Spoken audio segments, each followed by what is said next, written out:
episode of Progress, Potential, and Possibilities, discussions with fascinating people designing a better tomorrow for all of us. I'm your host, Ira Pastor. Welcome, everybody, again to another episode of our show, bringing you again another fascinating guest, helping to create a better tomorrow for all of us on many different fronts. And today we have the true honor of being joined by Dr. Anthony Atala, G-Link Professor and Director of Wake Forest Institute for Regenerative Medicine, and the W. Boyce Professor and Chair of Urology, practicing surgeon and researcher in the area of regenerative medicine. Dr. Atala has 15 applications of his technologies that have already been used clinically. He is the editor of 25 books, 3 journals, has published close to 1,000 journal articles, and received over 250 national and international patents. Dr. Atala was elected to the Institute of Medicine of the National Academy of Sciences, National Academy of Inventors, a charter fellow, and the American Institute for Medical and Biological Engineering. And Dr. Atala is the recipient of numerous awards, including listing just a few here, the United States Congress-funded Christopher Columbus Foundation Award, who was bestowed upon a living American who's currently working on a discovery that will significantly affect society, the World Technology Award in Health and Medicine for achieving significant and lasting progress, the Edison Science Medical Award for Innovation, the R&D Innovator Year Award, and the Smithsonian Ingenuity Award for Bioprinting Tissue and Organs, an extensive list of additional acknowledgments. Dr. Atala has led or served several national, professional, and government committees as well, including the National Institutes of Health Working Group on Cells and Developmental Biology, the National Institute of Health Bioengineering Consortium, and the National Cancer Institute Advisory Board. He is a founding member of the Tissue Engineering Society, the Regenerative Medicine Foundation, Regenerative Medicine Manufacturing Innovation Consortium, the Regenerative Medicine Development Organization, and the Regenerative Medicine Manufacturing Society. And we're glad to have him today. Dr. Anthony Atala, thank you so much for taking the time to come on the show today and talk to us. Thank you, Ira. It's nice to connect with you, and thank you for that lengthy intro. Maybe my mom talked to you about things. As you know, I probably could have gone another half hour, but I thought we should get things started. But it's great having you again, seeing you after a couple of years now. And, I was talking with you before the show that in the other room here, I have a copy of a huge book entitled Principles of Regenerative Medicine. It's the first edition from back in 2007, edited by Dr. Anthony Atala, also other luminaries like Bob Lanza, Barbara Narem, Jamie Thompson. And, it's a rather encyclopedic knowledge of our segment. And it's something that was there at the very beginning, at the inception of this regenerative medicine space. I'd love if you just took a few minutes to talk a little bit about your top line on, how things have progressed, how you see things since 15 years have gone by since the first edition of this book. What has surprised you? What has challenged you over the last 15 years in terms of the general overlay of regenerative medicine space now?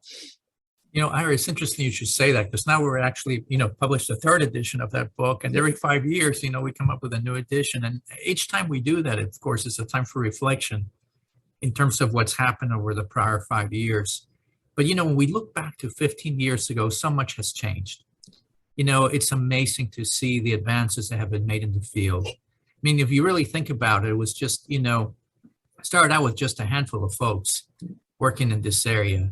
And, today there's not probably a single large university or medical center that's not involved in some aspect of regenerative medicine.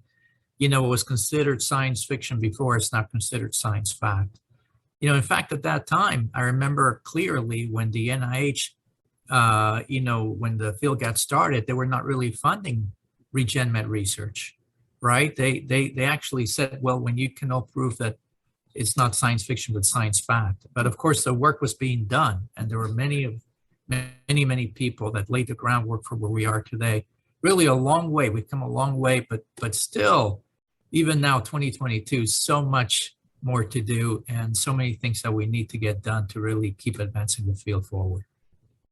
And along those lines, you and I chatted about 2 years ago now, and one of the key topics that you were talking about at the time that you were trying to impart upon the audience was the importance of vascularization in the regenerative process, and the importance of whether it's nutrients or trophic factors or getting rid of waste. The importance that regenerative medicine is a lot more than just the cells. Obviously we hear a lot about stem cells, but the appropriate blood flow and constructing these tissues is also critical. And very recently, and I think it was just a couple of weeks ago, that your team at Wake Forest Institute of Regenerative Medicine 2 awards for research on the International Space Station, looking at different approaches in the NASA Vascular Tissue Challenge. Sort of re-educate us a little bit on vascularization, where we come, the importance of it, and a little bit about what you're learning, not just in terms of the vascularization space, but also what's happening up in space in terms of microgravity and other learnings for developing some of these complex organs that you're working on. Absolutely. When we talk about regenerative medicine, of course, we're talking about many different strategies, right? But one of the major strategies that we use is taking a very small sample of tissue from the patient's organ, very small, less than half the size of a postage stamp. We then are able to expand those cells outside the body or use other cell populations, and then we can then create the therapy. We can either create a scaffold system where we lay the cells, or we can 3D print it, or we can just use hydrogels for injection. But at the end of the day, it's really using the patient's own cells to engineer tissue or organs or create therapies in the laboratory that can then be transferred to patients. That's the concept. And of course, a major challenge that we talked about just a few years ago was vascularization, for the larger structures, for the solid organs like the liver, the heart. These are very complex organs because they require much higher demands in terms of nutrition. And of course, that nutrition comes to those organs via vascularization or blood vessels. So when we talk about tissues and organs, it may be helpful to talk about the 4 different types of structures and how complex they are. Flat structures such as skin being the least complex. Tubular structures such as blood vessels being the second level of complexity, because it's not a flat structure. Architecturally, it's more complex. They're all complex, by the way, but there's increasing levels of complexity. You need to allow that tube to remain open to allow fluid or air to go through. And then you have hollow non-tubular organs like the bladder or the stomach, which are the third level of complexity because the architecture is more complex. There's more interaction with other organs. And finally, the most complex organs are the solid organs like the liver, the lung, the kidney, where the challenge there is that the cells are complex, the structure is complex, but the massive number of cells present demands major nutrition to come in to keep these tissues alive. And therefore, vascularity then becomes a problem. And of course, you mentioned the NASA Vascular Tissue Challenge. And of course, you've probably been aware of that for a number of years. In fact, what actually brought attention to you to the NASA Vascular Challenge first before we cover that? Actually, for me, it was the studies that were highlighting the differences. It was actually the NASA twin study that showed that in microgravity, a variety of very unique things happen with the twin that's up there in the space station for a year. The guy sits down here on Earth, where there's a lot more gravity. But the interesting thing in your case is what you're learning in terms of obviously not just the vascularization, but obviously we develop in a very unique environment that isn't, we're floating around in 9 months as we go from one cell to trillions. That's what sort of got me perked me most up when I heard about it. Yeah, that's interesting because I think most people actually would say the same thing that you did, right? How can microgravity affect these tissues and organs? And the fact is that, of course, through NASA, the interest is how can we use space to help things here on Earth, as well as, of course, space travel in the future. Sure. And therefore, the NASA Vascular Challenge, the aim for that was to be able to create vascularized structures of a significant size that could be kept alive and under nutrition over 30 days with functional features that would show that the tissue is still alive. And so we ended up we had a couple of approaches we wanted to go after, and the Vascular Tissue Challenge was announced along with the Methuselah Foundation, and they co-funded the program. Yep. And the challenge was basically, can you achieve this? And it was first to reach. That's what the competition was, first to reach, the first team to actually achieve that. And they were going to award 3 prizes, first, second, and third prize. And there were a lot of entries for the challenge, but we decided that we would try 2 different approaches because we were looking at a couple of approaches. And so we started out with an approach where you can actually just use a vascular model, just like we do in humans, with a blood vessel, a tubular structure coming in. And the other one was the use of spongy-like tissue, like the liver, right? Because when you think about it, in the body, you get vascularized in various ways, but the 2 major ways are using tubular structures like large blood vessels, and then of course they go into lower and lower size vehicles in terms of capillaries. Or you have this spongy tissue where it's really like this cavernous area where blood just flows through like a sponge. And so we decided we're going to try both approaches. But of course, we've been working on printers for a number of years, as you know. And we started working on printers over 20 years ago, and printers that would specifically create tissues and organs for us, because we had already implanted some tissues into patients, and we wanted to make sure we could scale up the technology. So we spent a long time and a large number of years really developing these printers. And so using our printing technology, we then proposed 2 different strategies. And we were lucky to be able to bring both strategies all the way to the end and to show that in fact could be done. These structures could be engineered. They could be kept alive. We had the same team members from the Wake Forest Institute for Regenerative Medicine with 2 different approaches, but it was basically the same team members, just looking at both strategies. And thankfully, we were able to achieve first to reach and then second to reach. We actually had to kind of flip a coin here internally to see which project would go first. It was the same team, same team members, so it didn't really matter. We're fighting the clock and to make that happen. And thankfully, we're able to achieve the vascular challenge with both strategies. To our surprise, we were hoping somebody else would come along as well with another strategy, because that would have been helpful to the field, but that did not occur. So hopefully there's still more work that can be done. Absolutely. So you're extremely well known in terms of, obviously, working on these complex solid organs. But one sort of intermediary step that has become very hot, and you've been very active in the last couple of years, is using these same regenerative medicine technologies and strategies as tools for discovering and testing new drugs. And the sort of the intermediary step there between sort of a complete organ and cells is something called an organoid, which best be described as a tiny version of an organ. Your lab is working, I think I read something on 40 different tissues and organs from the human body. And, obviously drug discovery is expensive, drug development is expensive. And if we can know things that we don't learn in mice or rats using these small organoids, we can save hundreds of millions of dollars along the way and potentially shorten the path towards new drug development. Talk a little bit about what you're doing in the organoid space nowadays as it pertains to novel drug development.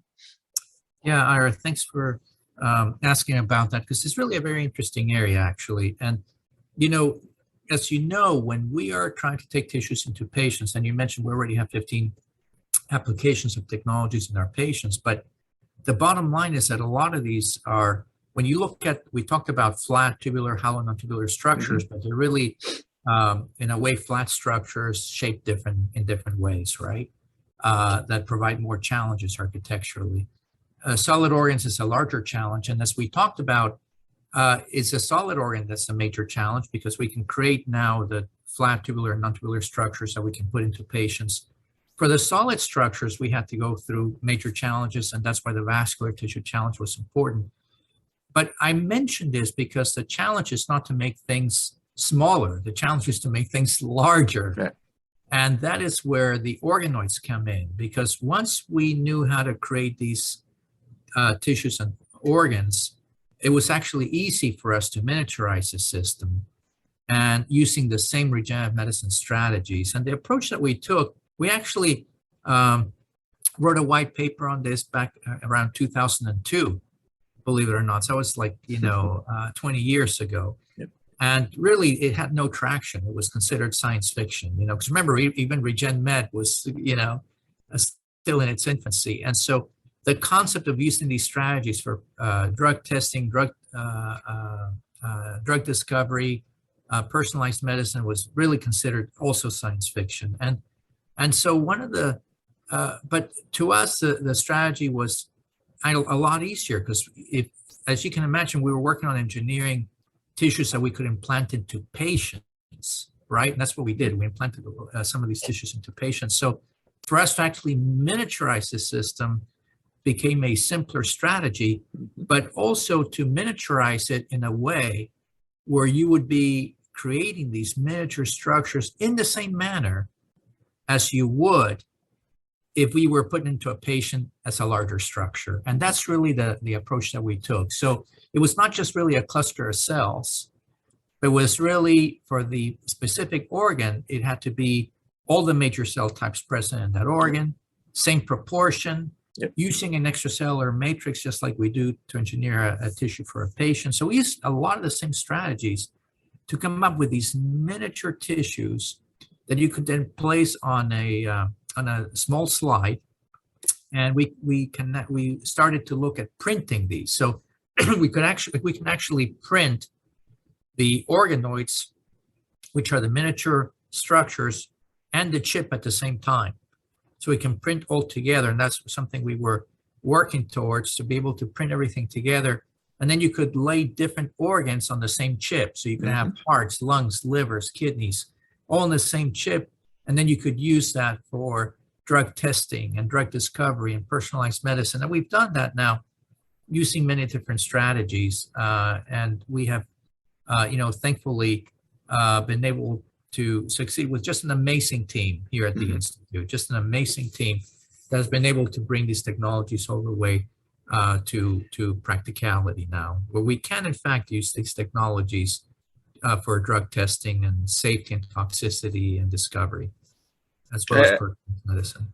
Yeah, I think the personalized medicine there can't be overstated, because it's one thing to be able to print tons of heart organoids and do all sorts of cardiotoxicity testing, but I think that the future vision there is Dr. Anthony Atala's heart and my heart, different hearts, different pharmacogenomics and toxicogenomics and all sorts of things, and you really have the potential there to bring personalized medicine to a level that hasn't been seen before. So that's extremely exciting.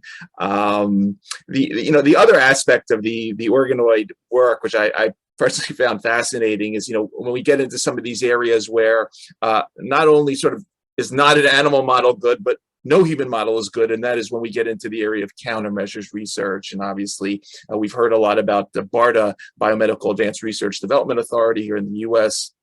in recent years due to the pandemic. But our defense agencies are very concerned about not just biological, but chemical, radiological, and so forth. Talk a little bit about just your vision for using these organoids. I know you've gotten some funding there from the government in countermeasures research as well.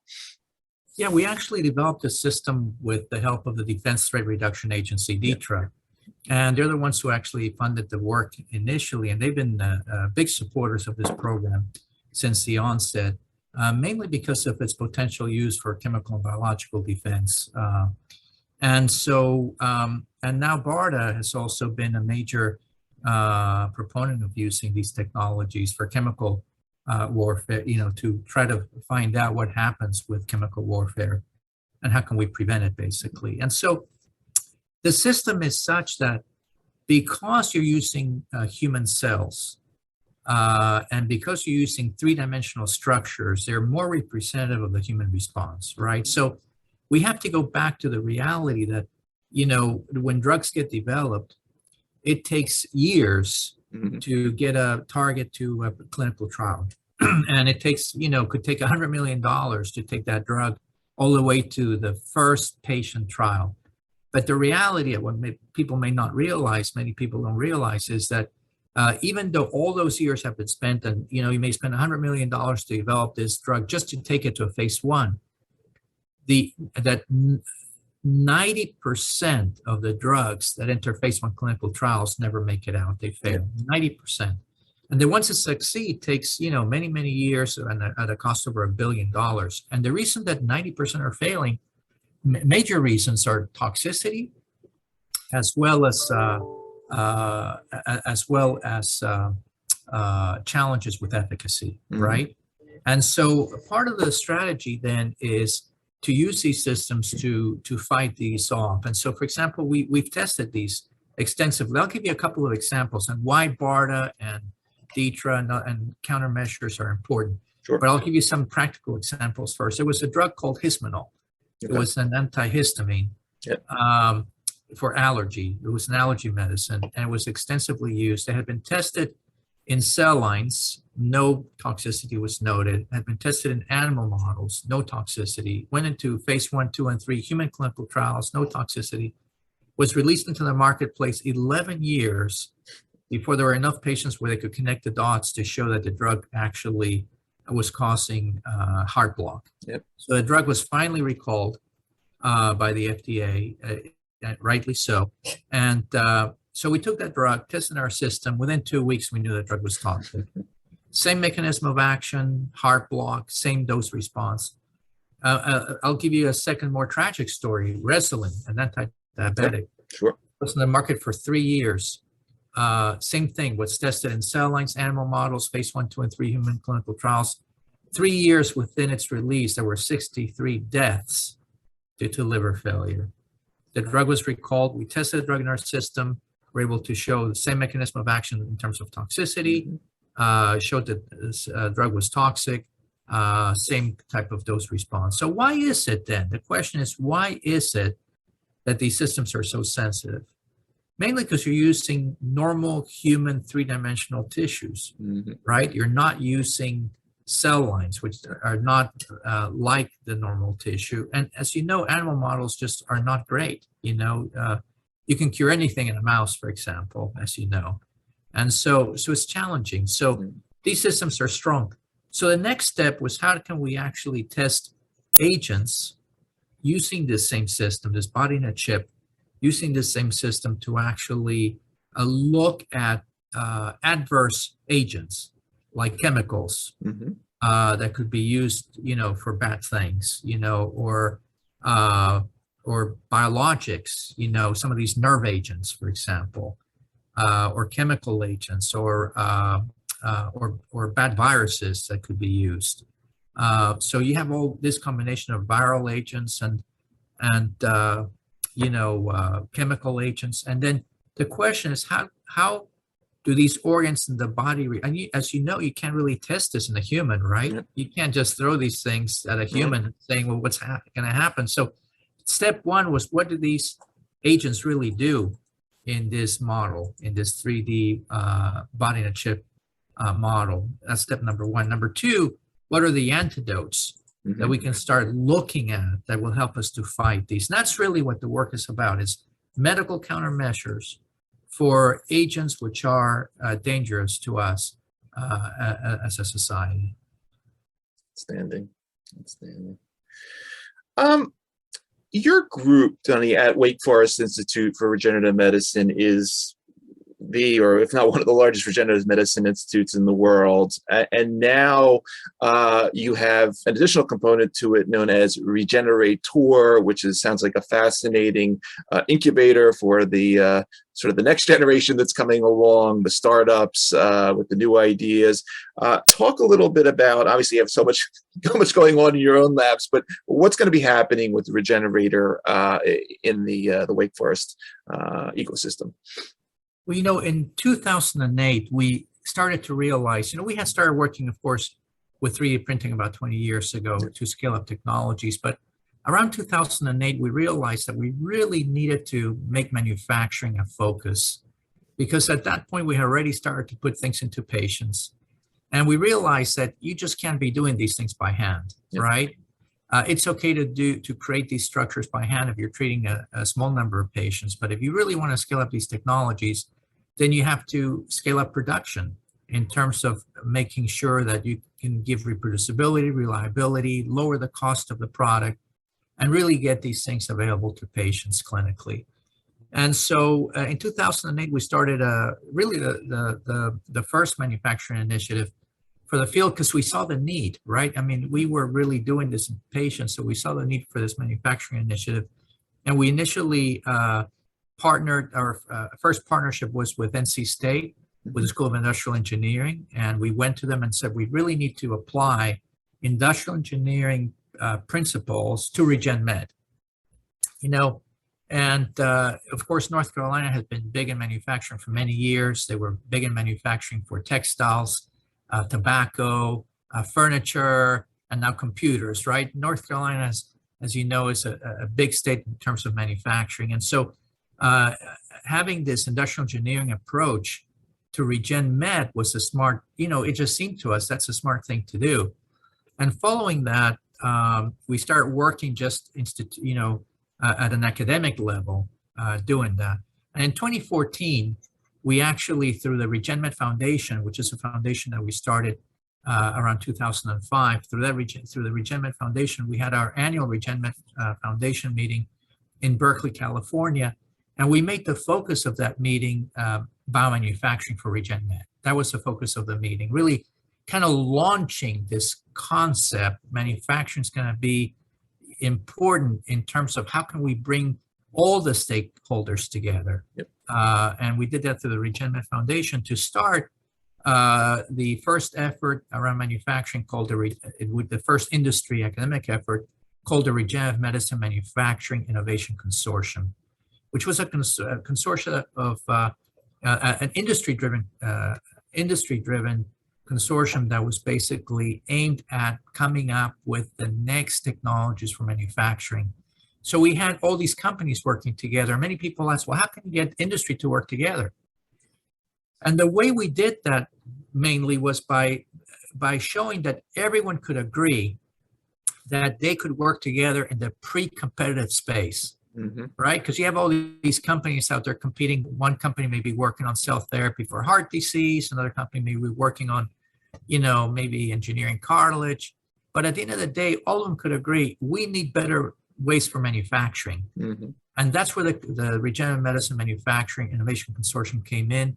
We were able to obtain a $75 million commitment from the industry members to advance the technology. The government gave another commitment of $75 million.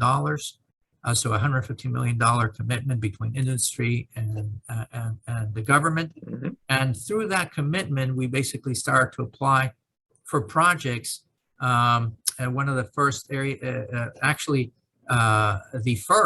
the first body to start funding this in terms of manufacturing for RegenMed was MTech, which is a other transaction authority from the Department of Defense called MTech, MTEC. And so they received the first drop of money for manufacturing, and we were able to get the first drop of money to help support this consortium that is working on major projects such as universal bioink, universal media, universal bioreactors, things that the field can use. And following that, we started, through this consortium, we started what's called the Regenerative Medicine Manufacturing Society, which, the consortium was really membership driven. You had to really, be part of it in terms of the activities that were going on within the research, or you had a choice to do so. The society was really, how do you disseminate this information to everybody, right? You want everyone to have this information. So through the RegenMed Foundation, we started having these annual meetings of the RegenMed Manufacturing Society. The next step really was, we got to do even better than this. We really do. And that's where the Regenerator concept came out. The Regenerator concept was really, if you look at the operating room of the 1800s, it was basically a theater, right? That's where the word operating theater comes from, because it used to be a theater. And you had the patient, there having surgery, and you had the anesthesiologist, and you had the physiologist, and you had the anatomist, and they were all talking, and then you had an audience of students and other doctors, and they would all interject. Well, have you thought of this? Have you tried that? This is while the patient's having the surgery, and that was the operating theater of the 1800s. And if you move forward to today, and you look at an operating room today, it's a very sterile environment, right? Everybody knows what's going on. You walk in, you know exactly what you need to do. The surgeon knows what they're going to do. The anesthesia teams know what they're going to do. They go and do it. And this is not a place to practice, right? Or try new things. Yeah. So the question is, where are we today in the RegenMed field? Are we more like the operating theater of the 1800s, or are we more like the operating room of the 21st century? Well, we really are more like the operating theater of the 1800s, right? We're still trying to find our way and discover the new things. And that's where this Regenerator concept came out, or the Regenerator, or the Regenerator, which is really, has different components to it. And the Regenerator has really three components to it. It has a test bed, which is the most important. And this is a test bed where industry has invested millions of dollars to put equipment together. Folks like Panasonic Health, Biospherics, Oracle, and others have invested major funds to allow this equipment to be available for free to end users in a facility. So we have a facility where this test bed is, where all this equipment is there for free. And then people, startups can come and use this equipment for free. So this is a way to really help startups move forward, and even emerging companies, or even established companies that are going in new directions, right?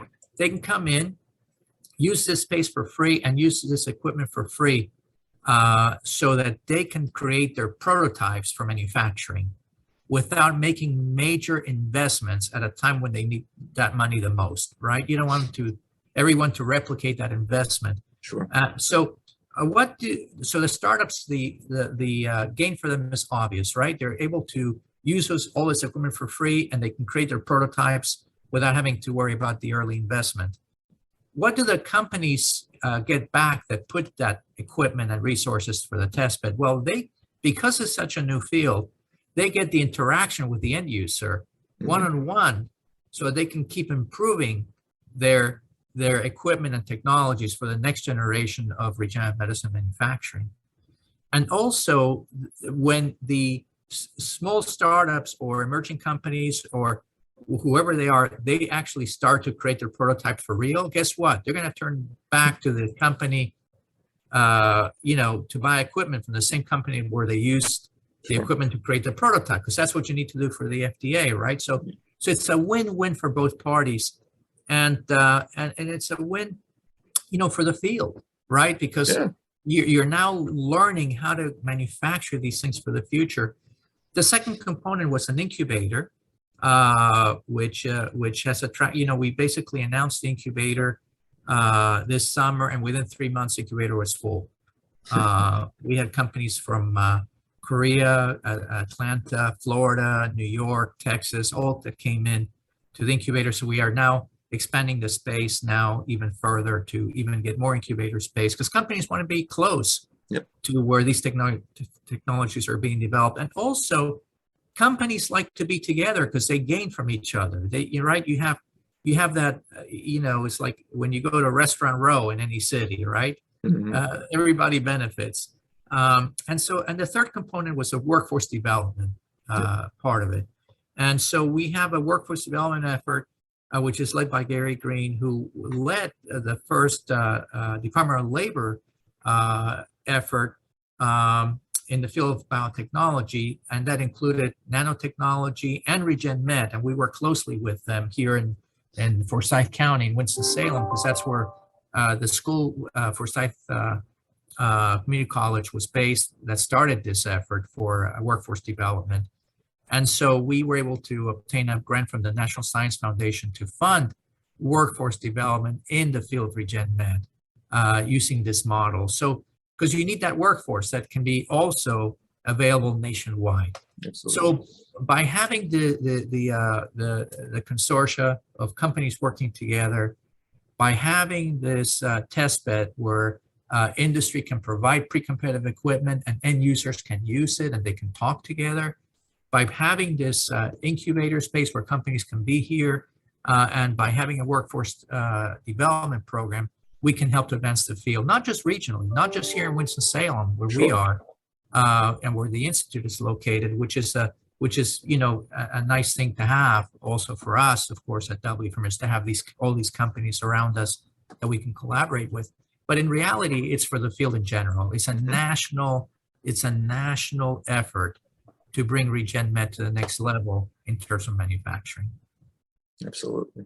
Absolutely. It's completely fascinating. It's just, as I said before the show, I got to get down there and check all this out. But you really are at you're creating this ecosystem. And you're right in the epicenter of it all. So it's just so exciting to see, as I've watched you over the years develop all these tools, that all this come together. So it's really very inspiring.